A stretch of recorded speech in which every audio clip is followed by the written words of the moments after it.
Hello everyone, welcome back to UXIS. जैसा कि आप सभी जानते हैं, हम 30 दिनों की इस सीरीज में पूरी इंडियन कॉन्स्टिट्यूशन की हर एक इम्पोर्टेंट चैप्टर्स को यहाँ कवर कर रहे हैं, जिसमें आज की कड़ी में हम वाइस प्रेसिडेंट और प्रधानमंत्री यानी कि प्राइम मिनिस्टर ऑफ इंडिया और पीएमओ के बारे में जानेंगे। तो पूरे फैक्ट्स को जानने के लिए पूरी वीडियो को देखना होगा।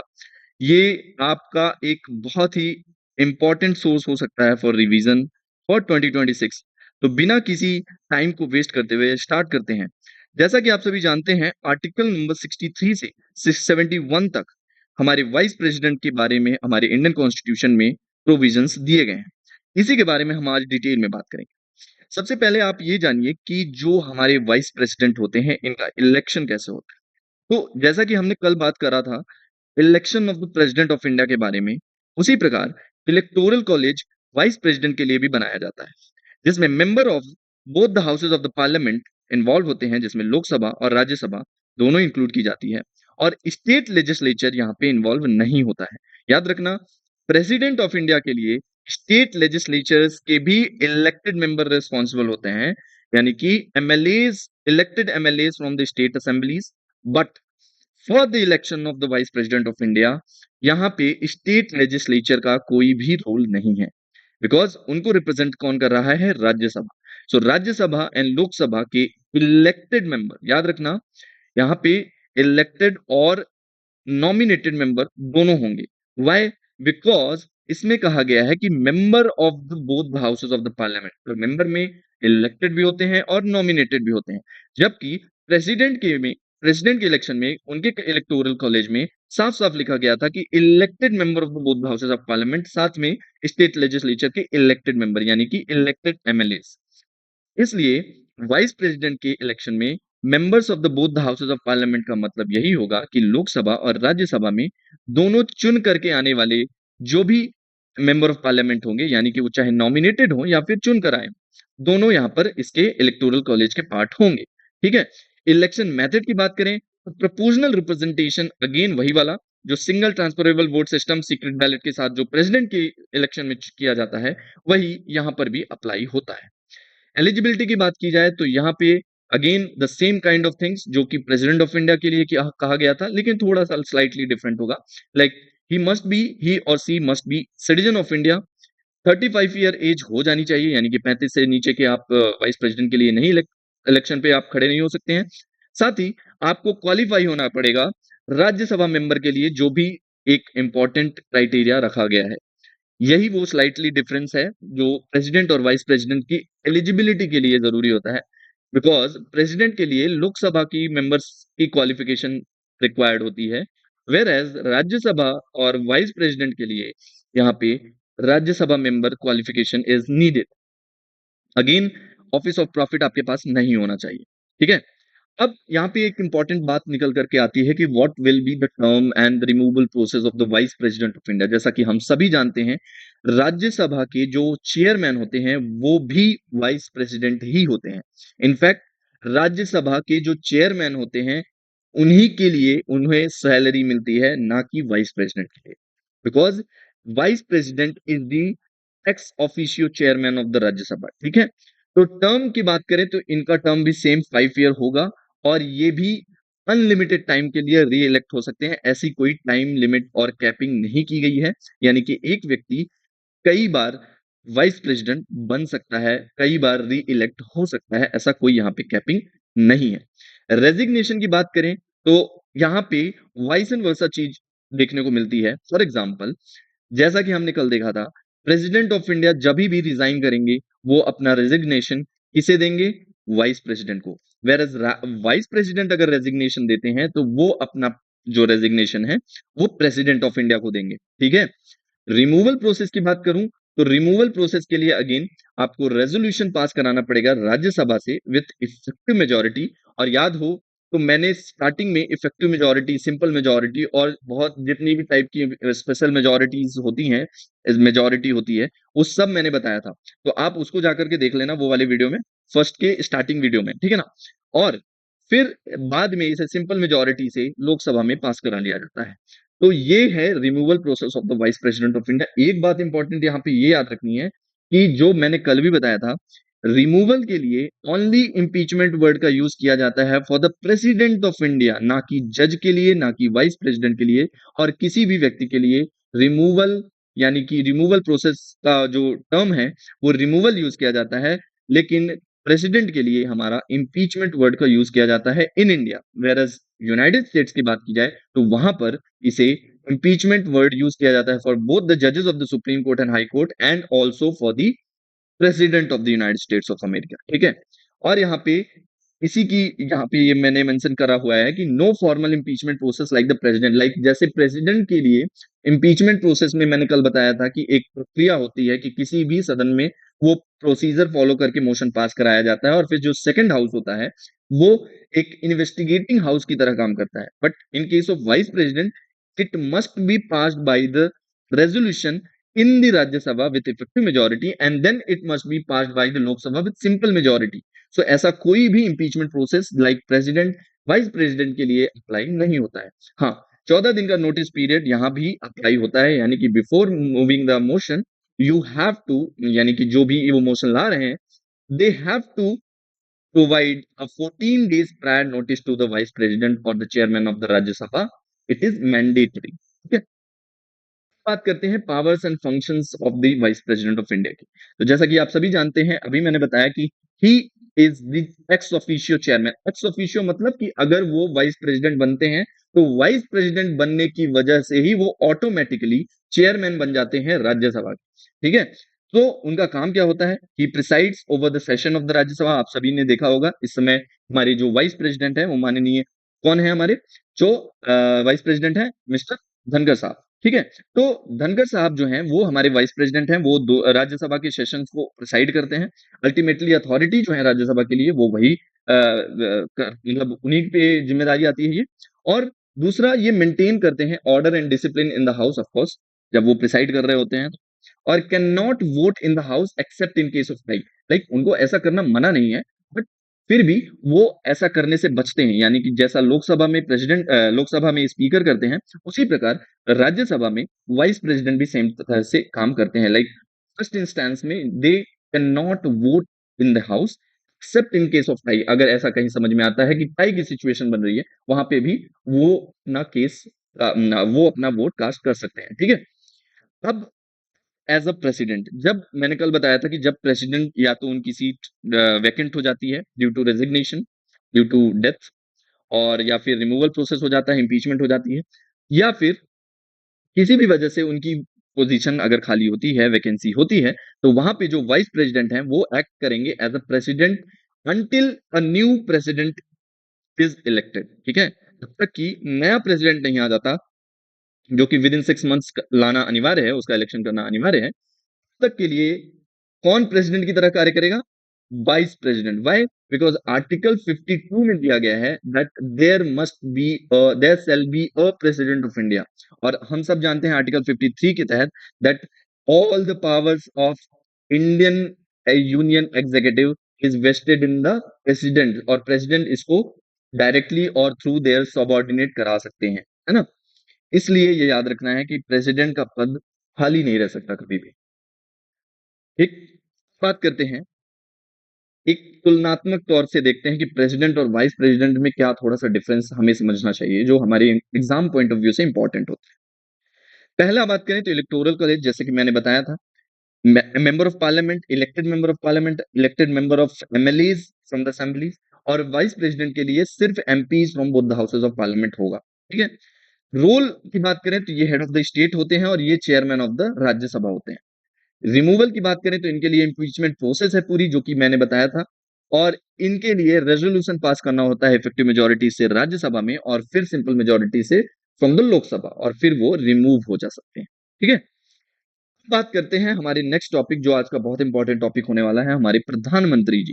जैसा कि आप सभी जानते हैं 2014 के बाद से आज तक हमारे देश की जो प्रधानमंत्री हैं श्री नरेंद्र मोदी जी हैं, ये पद, इनके पीछे का कॉन्स्टिट्यूशनल और लीगल लेगेसी स्टेटस सब कुछ आज इस वीडियो में जानेंगे। तो सबसे पहले आपको ये समझना होगा कि प्रधानमंत्री होता क्या है और प्रधानमंत्री हमारे पार्लियामेंट्री फॉर्म ऑफ गवर्नमेंट में क्यों इंपॉर्टेंट रोल प्ले करता है।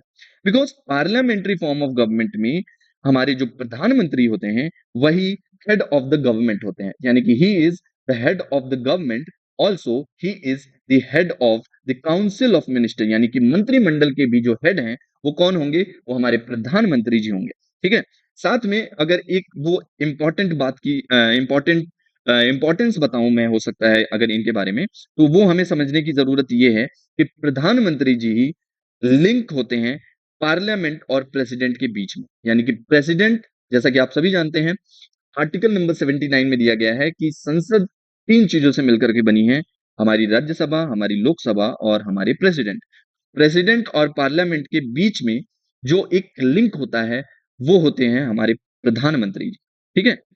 अब इंपॉर्टेंट फैक्टर्स जान लेते हैं। आर्टिकल नंबर 74 क्लॉज 1 में कहा गया है, there shall be council of minister with the prime minister at the head to aid and advise the president. जैसा कि हम सभी जानते हैं, council of minister is responsible to the Lok Sabha. क्यों? क्योंकि वो डायरेक्टली इलेक्ट होकर के आते हैं from the people of India, और फिर वो किसके लिए रिस्पॉन्सिबल होते हैं? संसद के लिए। और संसद में जो भी काम होता है वो किसके नाम पे होता है? प्रेसिडेंट के नाम पे, यूनियन एग्जीक्यूटिव के नाम पे। तो यूनियन एग्जीक्यूटिव के जो भी कार्य होते हैं वो प्रेसिडेंट के लिए होते हैं, प्रेसिडेंट के नाम पे होते हैं। तो जो भी council of minister aid and advice करेगा वो किसे करेगा? प्रेसिडेंट को। लेकिन उसको हेड कौन करेगा? हमारे प्राइम मिनिस्टर जी। और ये कहां पे दिया गया है? तो ये article number 74 clause 1 of the Indian constitution में प्रोवाइड किया गया है, जैसा कि आप सभी स्क्रीन पर इस समय देख सकते हैं। ठीक है। आर्टिकल नंबर 75 में भी बहुत सारी चीजें दी गई हैं, इसे हमें ध्यान में रखना होगा। आर्टिकल नंबर 75 कहता है, 75 क्लॉज 1 कहता है कि the prime minister is appointed by the president. मैंने कल बताया था कि प्रेसिडेंट की जो पावर्स होती हैं उसमें अपॉइंटिंग पावर्स में जो होता है उसमें प्राइम मिनिस्टर को कौन अपॉइंट करता है? हमारी प्रेसिडेंट ऑफ इंडिया। 75 क्लॉज 2 कहता है the council of minister holds the office during the pleasure of the president. Actually में ये जो प्लेजर ऑफ द प्रेसिडेंट का मतलब ये होता है कि जब तक प्रेसिडेंट चाहेंगे वो काउंसिल ऑफ मिनिस्टर अपना ऑफिस होल्ड करके रखेगा। लेकिन इन रियलिटी ये होता है कि जब तक प्राइम मिनिस्टर चाहेंगे तब तक काउंसिल ऑफ मिनिस्टर का वो मिनिस्टर अपना ऑफिस होल्ड करके रख सकता है। इन केस अगर कल को प्राइम मिनिस्टर चाहे किसी भी अपने मंत्रिमंडल के मंत्री को अपने पद से हटाने का, तो वो सिर्फ अपने प्रेसिडेंट को कह सकते हैं कि इसे हटा दिया जाए, और वहां पे ये प्लेजर ऑफ प्रेसिडेंट खत्म हो जाएगा और उस पर्टिकुलर मिनिस्टर को वो रिमूव किया जा सकता है बड़ी ही इजीली तरीके से। और ये पावर कहां से मिल रही है? आर्टिकल नंबर 75 क्लॉज 2 से, क्योंकि इसमें लिखा गया है the council of minister holds office during the pleasure of president. ठीक है। अब बात करते हैं आर्टिकल नंबर 75 क्लॉज 3 की। इसमें कहा गया है the council of minister is collectively responsible to the Lok Sabha. जो कि मैंने अब भी जस्ट बताया है कि जो हमारी काउंसिल ऑफ मिनिस्टर है, यानी कि जो मंत्रिमंडल है, वो किसके लिए रिस्पॉन्सिबल है? वो संसद के लिए रिस्पॉन्सिबल है, लेकिन पर्टिकुलरली लोकसभा के लिए रिस्पॉन्सिबल है। व्हाई? बिकॉज लोकसभा के ही मेंबर्स डायरेक्टली चुन करके आते हैं, कहां से? जनता के थ्रू। हर 5 साल में जो इलेक्शन होता है जिसमें आप सब हम सब वोट करते हैं, वो डायरेक्टली इलेक्ट करते हैं हमारे सांसद को, और वो सांसद मिलकर के एक प्रधानमंत्री चुनते हैं, और फिर ये सब मिलकर के कलेक्टिवली एक काउंसिल ऑफ मिनिस्टर और एक सरकार का गठन करते हैं। इसलिए काउंसिल ऑफ मिनिस्टर कलेक्टिवली, याद रखना, collectively they are responsible to the Lok Sabha, individually नहीं। इंडिविजुअली बात करेंगे हम आगे, लेकिन अभी हमको ये समझना है कि काउंसिल ऑफ मिनिस्टर जो है ये कलेक्टिवली रिस्पॉन्सिबल हैं the Lok Sabha of the India. ठीक है। आर्टिकल 78 में कहा गया है कि जो प्राइम मिनिस्टर की ड्यूटी है टुवर्ड्स प्रेसिडेंट, वो कम्युनिकेटिंग होगी decision of the council of minister और फर्निशिंग इंफॉर्मेशन, जो कि मैंने कल ही बताया था। अगर आपने कल का वीडियो नहीं देखा है तो आप जाकर के जरूर देखिए। उसमें ये कहा गया है प्रधानमंत्री जो होते हैं वो, अभी मैंने बताया कि ये प्रेसिडेंट को एक तरीके से इनकी ड्यूटी होती है जो 78 में दिया गया है कि ये काउंसिल ऑफ मिनिस्टर की सारी ही इंफॉर्मेशन, सारी ही डिसीजंस को कम्युनिकेट करते हैं। आपने कई बार देखा होगा कि प्रधानमंत्री जी शिष्टाचार के थ्रू और शिष्टाचार भेंट करते नजर आते हैं हमारी राष्ट्रपति महोदया से, और कई बार प्रधानमंत्री जी किसी भी चीज को, अपने कैबिनेट के डिसीजन को वहां पर बताने जाते हैं। वो क्यों बताने जाते हैं? वो इसी आर्टिकल के तहत ये उनकी ड्यूटी है to communicate the decisions of the council of minister to the president of India. ठीक है। अब बात करते हैं what are the powers of the prime minister. तो प्राइम मिनिस्टर की पावर की बात करें तो एग्जीक्यूटिव पावर की बात करते हैं। So he is the head of the government, exercises the real executive authority, जो कि मैंने बताया कि हर चीज उन्हीं के अंडर में होती है, यानी कि जो रियल पावर है हमारे देश में, हमारे भारत में, because we are the parliamentary form of government. And यहाँ पर हर चीज गवर्नमेंट के तहत कौन हेड करता है? प्रधानमंत्री। तो एक्चुअल में रियल एग्जीक्यूटिव पावर किसके हाथ में है? प्रधानमंत्री जी के। Second, he allocates and reshuffles the portfolios amongst the minister. इसका मतलब ये होता है कि प्रधानमंत्री का एकाधिकार है कि वो अपने मंत्रिमंडल में किसे रखेंगे, किसे कौन-सा मिनिस्ट्री देंगे और कब किसे हटा करके रीशफल कर सकते हैं, किसी और नए व्यक्ति को ला सकते हैं। ये उनके एकाधिकार पे डिपेंड करता है। ठीक है? तीसरा, he chairs the meeting of the council of minister and influences the decision making. जैसा कि आप सभी जानते होंगे, अभी रिसेंटली ही full fledged cabinet council of minister की फुल फ्लेज्ड मीटिंग की गई थी, जहां पे सारे ही जो हमारे मेंबर ऑफ पार्लियामेंट हैं, उसमें से जो कैबिनेट के पार्ट है, cabinet specifically council of minister की बात कर रहा हूँ, ना कि कैबिनेट, सॉरी। तो काउंसिल ऑफ मिनिस्टर के सारे ही मिनिस्टर्स वहां पे इन्वॉल्व थे। और ये क्योंकि बड़ा कैबिनेट काउंसिल ऑफ मिनिस्टर जो है, ये बड़ी बॉडी होती है। सारे मंत्री एक साथ हमेशा नहीं मिल सकते। इसी का एक छोटा फॉर्म है कैबिनेट, जिसमें कुछ चुने हुए मंत्री को वो आपस में रख करके हमारी तरीके से एक डिसीजन मेकिंग गवर्नमेंट बॉडी बना करके प्रधानमंत्री हेड करते हैं और डिसीजंस लेते हैं। बाद में उसे काउंसिल ऑफ मिनिस्टर में भी इन्फॉर्म कर दिया जाता है। लेकिन ये माना जाता है कि हर चीज, हर फैसला पूरी काउंसिल ऑफ मिनिस्टर का है। ठीक है? लेकिन प्रेसिडेंट और कैबिनेट के बीच में देखो, जैसे मैंने अभी बताया कि जो प्रधानमंत्री जी हैं, वो लिंक हैं प्रेसिडेंट और संसद के बीच में। ठीक है? क्योंकि प्रेसिडेंट संसद का पार्ट है। उसी प्रकार से प्रधानमंत्री और prime minister act as the link between president and also the cabinet. और ये कहां से आ रहा है? अगेन द सेम 78 आर्टिकल, क्योंकि उनको इंफॉर्मेशन देनी होती है कैबिनेट के डिसीजन को, काउंसिल ऑफ मिनिस्टर के डिसीजन को, जो लिंक के थ्रू, जिस लिंक से प्रेसिडेंट को पता चलता है, वो लिंक है हमारे प्राइम मिनिस्टर। ठीक है? प्राइम मिनिस्टर का एक और काम होता है, ये एडवाइस करते हैं appointment removal of the ministers, जो कि मैंने अभी बताया। कब समन करना है, कब प्रोरोग करना है पार्लियामेंट को, ये कौन बताएगा? ये प्राइम मिनिस्टर बताएंगे। किसे बताएंगे? प्रेसिडेंट को बताएंगे, इन द सेंस कि एडवाइजरी जारी, एडवाइस कर देंगे। और उसके थ्रू जो हमारी प्रेसिडेंट है करती हैं और वो समन करती हैं, प्रोवोक करती हैं पार्लियामेंट के सेशंस को। और अगर इन केस फॉर एग्जांपल अगर प्राइम मिनिस्टर का मन करे और वो कल जाकर के पूरी लोकसभा को डिसॉल्व करना चाहें, तो उन्हें सिर्फ एडवाइस करना है to the president of India, और president of India has to dissolve the Lok Sabha. ये इनकी ड्यूटी होती है। ठीक है? प्रेसिडेंट और प्राइम मिनिस्टर ऑफ इंडिया की ये जो पावर्स हैं, ये एग्जीक्यूटिव पावर्स कहलाएंगी। कुछ लेजिस्लेटिव पावर्स हैं, उन्हें भी देखते हैं, उन्हें समझते हैं। लेजिस्लेटिव पावर्स में हमें ये समझना होगा, जो हमारा लोकसभा है, जैसे कि आप सभी जानते हैं कि इधर प्राइम मिनिस्टर और यूनियन गवर्नमेंट बैठती है और इधर अपोजिशन बैठती है, और यहाँ पर हमारे स्पीकर बैठते हैं। ठीक है? यहाँ पे अपोजिशन और यहाँ पे प्रधानमंत्री जी और उनके साथ गवर्नमेंट बैठती है पूरी, उनके मिनिस्टर्स बैठते हैं, और इधर बीच में बाकी दल के लोग भी बैठते हैं। इधर उधर उनके अकॉर्डिंग कुर्सियां उन्हें प्रोवाइड कराई जाती हैं। ठीक है? उन्हें सीट्स प्रोवाइड कराई जाती हैं। हमें ये समझना होगा कि जो इस साइड में बैठता है, यानी कि अपोजिशन को बैठता है, उसको हेड कौन कर रहा होता है? Leader of opposition. उसी प्रकार से leader of the opposition means कि इस हाउस में, इस पर्टिकुलर हाउस लोकसभा में, जो उस अपोजिशन को लीड करेगा, वो कहलाएगा लीडर ऑफ अपोजिशन। इसी तरीके से पूरे हाउस में, पूरे सदन में जो उस हाउस के लीडर होंगे, वो कौन होंगे? वो हमारे प्रधानमंत्री जी होंगे। ये याद रखना, प्रधानमंत्री जी ही लीडर हैं पूरे लोकसभा के। So he is the leader of the Lok Sabha, अगर वो लोकसभा से इलेक्ट होकर के आते हैं। ठीक है? जैसा कि आप सभी जानते हैं, मोदी जी जो हैं, वो लोकसभा से ही इलेक्ट होकर के आए हैं, डायरेक्टली जनता से इलेक्ट होकर के आते हैं। ही is the leader of the Lok Sabha. अब इनका एक मेजर रोल ये है कि ये पॉलिसी फॉर्मुलेशन और इम्प्लीमेंटेशन में अपना सहयोग करते हैं। सीधी-सी बात है, कोई भी बिल जब संसद में पेश किया जाता है, उसकी मंजूरी कैबिनेट से ली जाती है, और कैबिनेट को हेड कौन कर रहा होता है? प्रधानमंत्री जी। तो of course he plays a major role in policy formulation and its implementation. और ये प्रोवाइड कराते हैं advice to the legislative matters, किसे? President of India. ठीक है? प्रधानमंत्री जी आंसर करते हैं क्वेश्चंस, पार्टिसिपेट करते हैं डिबेट्स में। जैसा कि आप सभी ने देखा होगा, बिल्स जो भी इंट्रोड्यूस होते हैं, एक्ट्स होते हैं, है ना? बहुत समय-समय पे जो भी डिबेट्स होती हैं, उनमें भी हिस्सा लेते हैं। तो ये सारे जो लेजिस्लेटिव रोल्स हैं, ये एक प्राइम मिनिस्टर के भी होते हैं और वो इसमें हिस्सा लेते हैं। ठीक है? याद रहेगा। अब एडमिनिस्ट्रेटिव रोल की बात करें, एडमिनिस्ट्रेटिव रोल में सुपरवाइज करते हैं, और फंक्शंस इनके बहुत सारे हैं मिनिस्ट्रीज के अंदर में। कोऑर्डिनेट करते हैं मिनिस्टर्स को, रिज़ॉल्व करते हैं इंटर मिनिस्ट्रियल कॉन्फ्लिक्ट्स। जैसे मान लो कोई आपस में किसी 2 मंत्रालय हैं, 2 मंत्रालय के बीच में किसी मुद्दे को लेकर के अगर कुछ बहस चल रही हो और आपस में ना बन रही हो, फॉर एग्ज़ाम्पल कहीं पे पेच अड़ा हो कि इस काम को ऐसे नहीं किया जा सकता और ऐसे करके काम पेंडिंग चल रहा हो, तो वहाँ पे उसे रिज़ॉल्व कर सकता है कौन? वो एक ही व्यक्ति है, वो है हमारे प्राइम मिनिस्टर, ठीक है? तो ये भी एक उनका रोल है। जैसा कि आप सभी जानते हैं, इस समय हमारे यहाँ एनडीए की गवर्नमेंट चल रही है जिसका मतलब है कि national democratic alliance.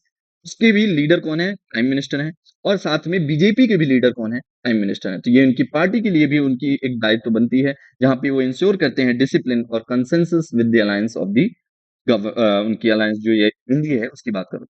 Now crisis management की बात करें तो he leads the government in the times of internal external crisis for example जैसे कि अभी ऑपरेशन सिंदूर हुआ it is not actual war but एक तरीके से सिचुएशन ऐसी थी जहां पे वो वॉर में एस्केलेट की जा सकती थी तो ऐसी सिचुएशंस में पॉलिटिकल इंस्टेबिलिटी हो या कोई भी इकोनॉमिक या फिर वॉर जैसी सिचुएशन हो हर चीज में इस टाइम पे भी ये किसको किसे ऑफकोर्स किसे रिप्रेजेंट कर रहे होते हैं गवर्नमेंट को तो वहां पे भी ये लीड कर रहे थे तो क्राइसिस मैनेजमेंट में भी लीडिंग जो पार्ट है वो प्राइम मिनिस्टर का आ जाता है अभी हमने जाना वाइस प्रेसिडेंट के बारे में, प्राइम मिनिस्टर के बारे में। एक इम्पोर्टेंट बहुत ही इम्पोर्टेंट ऑफिस है, यानी कि हमारे प्राइम मिनिस्टर का ऑफिस, जिसे हम पीएमओ के नाम से जानते हैं। पहले इसे प्राइम मिनिस्टर्स सेक्रेटेरिएट कहा जाता था, प्रधानमंत्री सचिवालय। अब उसे प्राइम मिनिस्टर ऑफिस के नाम से जाना जाता है। इनका बेसिकली रोल क्या होता है, उसे हम यहाँ पे समझेंगे। प्राइम मिनिस्टर जो ऑफिस है, इसका कोई कॉन्स्टिट्यूशनल बैकिंग नहीं है। Like it is not explicitly mentioned in the constitution, but इसका जो फंक्शन है allocation of the business rules of 1961 के तहत इसे किया जाता है और ये एक अटैच ऑफिस है कैबिनेट सेक्रेटेरिएट का यानी कि केंद्रीय सचिवालय जो है जहां पे हमारे कैबिनेट सेक्रेटेरिएट को कौन हेड कर रहा होता है कैबिनेट सेक्रेटरी तो उससे अटैच्ड ऑफिस होता है और इसे हेड कौन कर रहा होता है principal secretary to the prime minister ये इसे हेड कर रहे होते हैं और इसका ऑब्जेक्टिव क्या होता है तो इसके ऑब्जेक्टिव की बात करें तो ये प्रोवाइड करता है secretariat assistance to the prime minister ये ऑफर करते हैं पॉलिसी इम्प्लीमेंटेशन पॉलिसी एनालिसिस बहुत ही इंपॉर्टेंट मुद्दे पे ऑफकोर्स आज की डेट में तो पीएमओ ही सब कुछ चला रहा है ऐसा कहने में कोई वो मतलब ऐसा कहने में कोई वो नहीं होगा क्या बोल सकते हैं कि एक्स्ट्रा एफर्ट नहीं मतलब मैं कह रहा हूँ कि एक्स्ट्रा चीजें नहीं कह रहा हूँ अतिशयोक्ति एग्जैक्ट वर्ड ये आएगा तो अतिशयोक्ति नहीं होगी because PMO he directly involve होता है इन सब मैटर्स में ठीक है और ये एक्ट करता है central agency for the grievance redressal and the monitoring की स्कीम्स के तहत इसमें बहुत सारे इंपॉर्टेंट मुद्दे भी आते हैं जो अभी हम समझेंगे की ऑफिशियल्स इसमें कौन कौन से इन्वॉल्व होते हैं फॉर एग्जाम्पल जो इसे हेड कर रहे होते हैं principal secretary to the prime minister और इनकी मैं बात करूं तो इस समय अभी doctor P K Mishra ji principal secretary to the prime minister हैं अब एक इम्पॉर्टेंट ऑफिस और है जो कि नेशनल सिक्योरिटी एडवाइजर का है इन्हें तो आप सब जानते ही होंगे अजीत डोभाल जी ये हमारे देश के एनएसए हैं फिर इसमें और भी कौन कौन लोग होते हैं additional principal secretary additional secretaries है ना joint secretaries directors deputy secretaries under secretaries और personal assistants and other staffs भी पीएमओ के अंदर में काम कर रहे होते हैं डोमेन की बात करूं तो पॉलिसी कोऑर्डिनेशन है ना जिसमें ये ब्रिज करते हैं किसको ब्रिज का काम करते हैं ministers cabinet and prime minister और पॉलिसी इंप्लीमेंटेशन और एग्जीक्यूशन की बात करूं तो ग्रीवांस रेड्रेसल जैसे मैंने अभी बताया फॉर एग्जांपल्स ये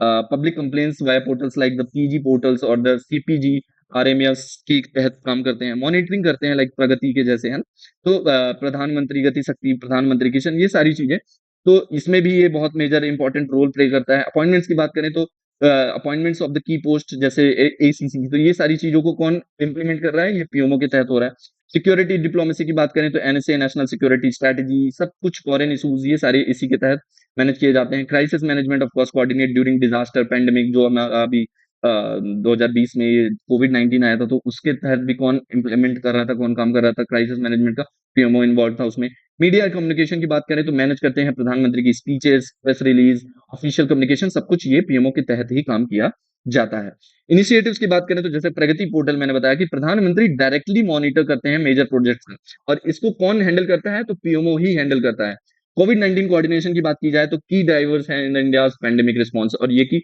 रीसेंट टाइम में सबसे बड़ा पैंडेमिक यही था और इसे जो मैनेज करने में जिसकी बड़ी भूमिका थी तो वो पीएमओ की थी नेशनल सिक्योरिटी स्ट्रेटेजी सब जानते हैं हम एनएसओ और पीएमओ के कोऑर्डिनेशन से ये सारी चीजें चलती हैं तो हमें ये समझना होगा कि ये सारी चीजें पीएमओ के तहत काम की जाती हैं अब एक इंपॉर्टेंट फैक्टर निकल करके आता है कैबिनेट कमिटीज क्या होती हैं कैबिनेट कमिटीज की बात करूं आपने सबने एग्जाम पॉइंट ऑफ व्यू से ये पढ़ा होगा, कैबिनेट कमेटी बहुत इंपॉर्टेंट टॉपिक है। इसमें ये अगर इसकी बात करूँ तो ये एक एक्स्ट्रा कॉन्स्टिट्यूशनल बॉडी है, यानी कि कॉन्स्टिट्यूशन में इसके बारे में कहीं भी मेंशन नहीं किया गया है। बट ये कहाँ से निकल करके आता है, तो रूल ऑफ, ये याद रख लेना, rule of business of the government of India, transaction of the business rules of 1961, यहाँ से कैबिनेट कमेटी का गठन किया जा रहा है। यानी कि इसका जो सोर्स है ये है। की फीचर्स की बात करें तो इसे हेड कौन करता है? ऑफ कोर्स प्राइम मिनिस्टर करते हैं। कुछ कमिटीज को छोड़ के, फॉर एग्जांपल जो कमिटी ऑफ पार्लियामेंट्री अफेयर्स है, उसको इस समय डिफेंस मिनिस्टर हमारे राजनाथ सिंह जी हेड कर रहे होते हैं। और members are selected by the prime minister, यानी कि सेलेक्ट कौन करेगा? Prime minister. ऑफ कोर्स ये याद रखना कि प्राइम मिनिस्टर अगर किसी भी कमेटी के पार्ट हैं, तो of course he will be the head of that committee, ठीक है ना? और not permanent, like they can be reorganised और डिसॉल्व्ड एनी टाइम। लाइक अभी 2019 के चुनाव में, सॉरी 24 के बाद, 19 या 24, अभी मैं थोड़ा भूल रहा हूँ, बट आई थिंक 19 या 24 में अभी 2 और कैबिनेट कमिटीज का गठन किया गया है। सो बेसिकली ये कोई परमानेंट कमिटीज नहीं होती, रिओर्गेनाइज भी किया जा सकता है, डिसॉल्व भी किया जा सकता है at any point of time when it will decided by the prime minister itself. So prime minister की डिस्क्रिशन पे ही डिपेंड करता है, इस तरीके से हम कह सकते हैं।